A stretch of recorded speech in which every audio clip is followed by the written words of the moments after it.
এখন আমরা বিভিন্ন প্রকার গতি সম্পর্কে শিখব।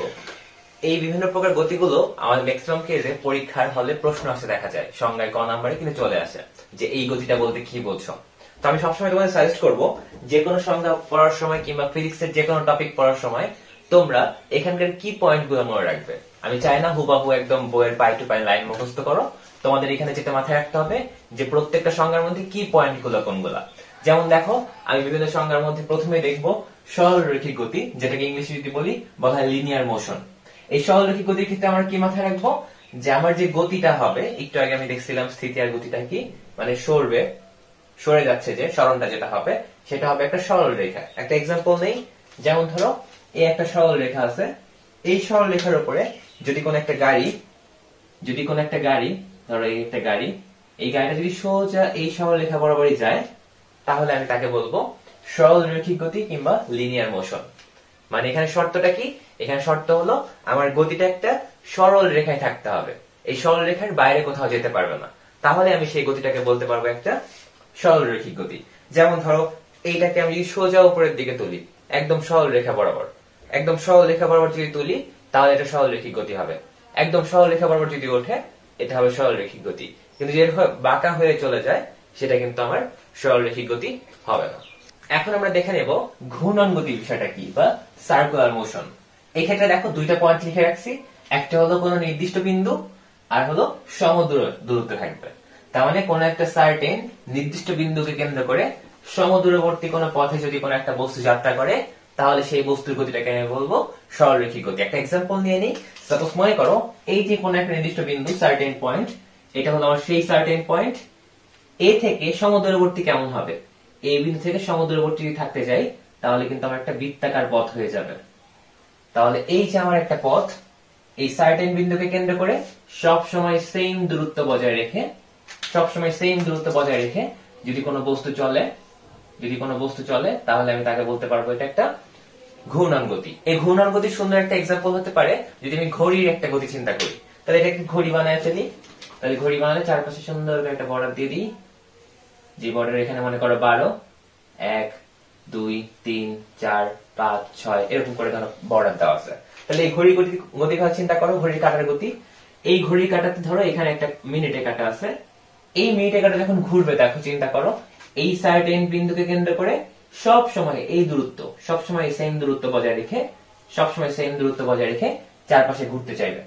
তাহলে এখানে আমার দুইটা পয়েন্ট, এই হলো আমার একটা সার্টেন পয়েন্ট, এটা মাথায় রাখতে হবে সার্টেন পয়েন্ট, আর হলো এই যে একটা সমান দূরত্ব।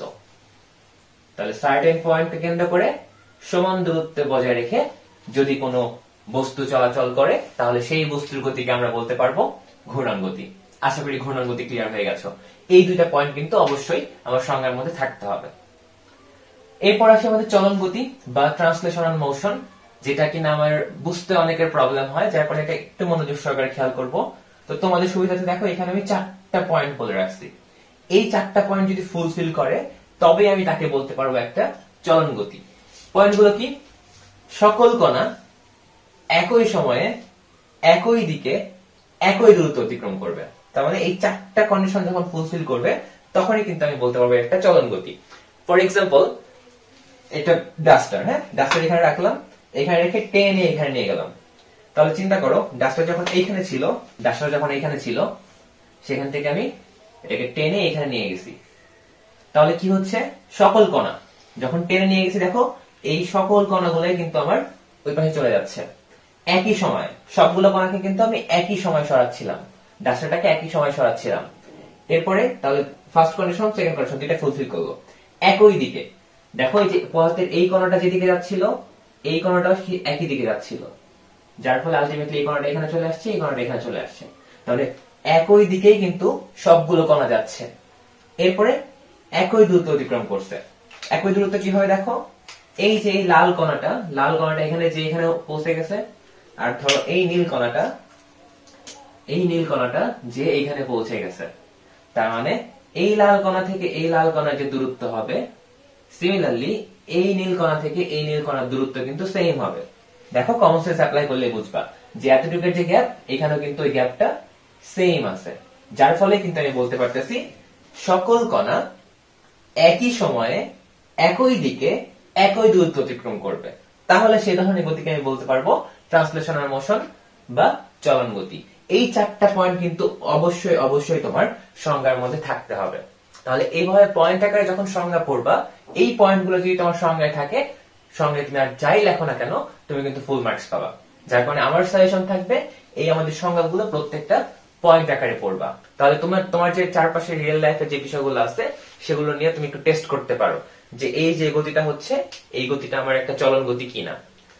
আমরা যদি দেখি এই চলন গতিও কিন্তু একটা সরলরৈখিক গতি হতে পারে। কিভাবে?